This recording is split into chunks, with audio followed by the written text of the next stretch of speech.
Izingira watu wanaodaiwa kuwa ni wahalifu wanaojihusisha na matukio ya uporaji na upigaji nondo majira ya usiku, ambao walikuwa wamejificha ndani ya nyumba mojawapo iliyoko katika eneo hilo la Uyole. Kufuatia tukio hilo, Jeshi la Polisi mkoa wa Mbeya kupitia askari wa kikosi maalum cha kuzuia na kupambana na matukio ya uhalifu walifika eneo hilo na kukuta kundi la wananchi wakiwashambulia watuhumiwa hao kwa kutumia mawe pamoja na silaha za jadi. Kwa hiyo katika juhudi za kuwaokoa watuhumiwa hao, wananchi walianza kuwarushia askari mawe ili wasiwafikie au wahalifu kwa ajili ya kuwaokoa, lakini kutokana na umahiri uliopo katika kushughulikia makosa haya, askari wetu waliweza kufanikiwa kuwaokoa jumla ya watuhumiwa 6 kutoka mikononi mwa hao wananchi waliokuwa na hasira, na katika kuwaokoa waliweza kuwakimbiza katika hospitali ya rufaa ya mkoa wa Mbeya kwa ajili ya kupata matibabu, kwa sababu kwa kipindi hicho walikuwa wamejeruhiwa sehemu mbalimbali za miili yao. Kwa hiyo wakati wanafikishwa hospitalini, kati ya wale watuhumiwa 6 waliokamatwa au waliookolewa kutoka kwenye kundi la wananchi, 4 walifariki dunia wakiwa wanapatiwa matibabu katika hospitali hiyo ya rufaa, na waliofariki wakiwa wanapatiwa matibabu ni Eric Nasoro maarufu Eric Mandampo, huyo ana umri wa miaka 20, ni mkazi wa Uyole. Wa pili ni Meshaki Joseph, jina maarufu ni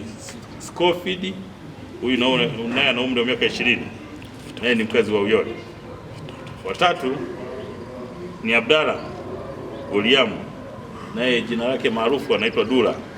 na umri wa miaka 20, na ni mkazi wa Sakarani.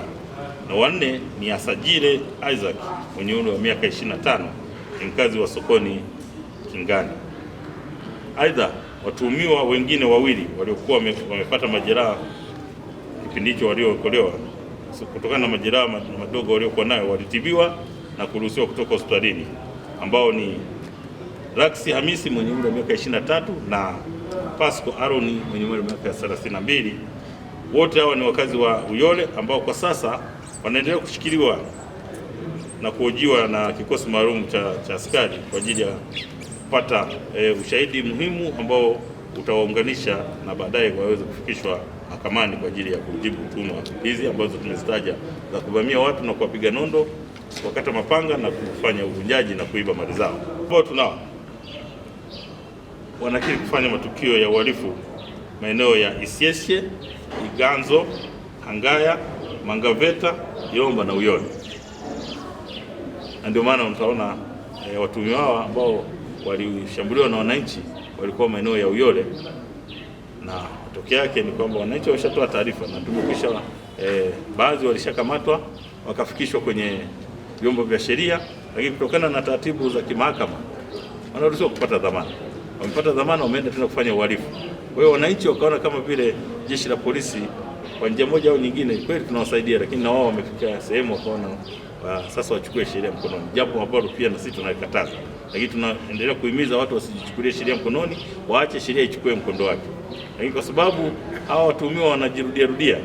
ndio maana unaona hii hali ya wananchi wa maeneo ya Uyole na maeneo mengine wakaamua sasa waweze kukimbizana nao, kwa sababu ni matukio ambayo sasa wanafanya kwa kujirudia, na baadhi ya wazazi wanaendelea kuwatetea na kuwafichia siri na kuwaficha hata majumbani kwao kuwakatalia. Lakini kwa sababu taarifa tunazipata kutoka kwa wananchi, tunashukuru sana wananchi kwa ushirikiano huu ambao wanaendelea kutupatia na